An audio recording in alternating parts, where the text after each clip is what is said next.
ಇನ್ನು ಬೆಂಗಳೂರು ಹೊರವಲಯ ಆನೇಕಲ್ನಲ್ಲೊಂದು ಭೀಕರ ಅಪಘಾತ ಸಂಭವಿಸಿದೆ. ಇದಕ್ಕೆ ಸಂಬಂಧಪಟ್ಟ ಡೀಟೇಲ್ಸ್ ಬರ್ತಾ ಇದೆ ನೋಡೋಣ. ಎಲೆಕ್ಟ್ರಾನಿಕ್ ಸಿಟಿ ಫ್ಲೈಓವರ್ನಲ್ಲಿ ಡೆಡ್ಲಿ ಆಕ್ಸಿಡೆಂಟ್ ಆಗಿದೆ.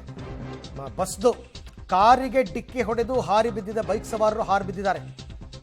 ಬೈಕ್ ಸವಾರನ ತಲೆಗೆ ಗಂಭೀರ ಗಾಯವಾಗಿದೆ ಅಂತಕ್ಕಂಥ ಮಾಹಿತಿ ಕೂಡ ಲಭ್ಯವಾಗ್ತಾ ಇದೆ. ಅಪಘಾತದ ದೃಶ್ಯ ಕಾರಿನ ಡ್ಯಾಶ್ ಕ್ಯಾಮೆರಾದಲ್ಲಿ ಕೂಡ ಸೆರೆ ಆಗಿದೆ. ಕೆಎಸ್ಆರ್ಟಿಸಿ ಬಸ್ ಚಾಲಕನ ಎಡವಟ್ಟಿನಿಂದ ಈ ಅಪಘಾತ ಸಂಭವಿಸಿರೋದು. ಫ್ಲೈಓವರ್ನಲ್ಲಿ ಸಡನ್ ಆಗಿ ಬ್ರೇಕ್ ಹಾಕಿದ್ದಕ್ಕೆ ಈ ರೀತಿ ಆಗಿದೆ. ನೋಡಿ, ದೃಶ್ಯದಲ್ಲಿ ತಾವೀಗ ನೋಡ್ತಾ ಇದ್ದೀವಿ.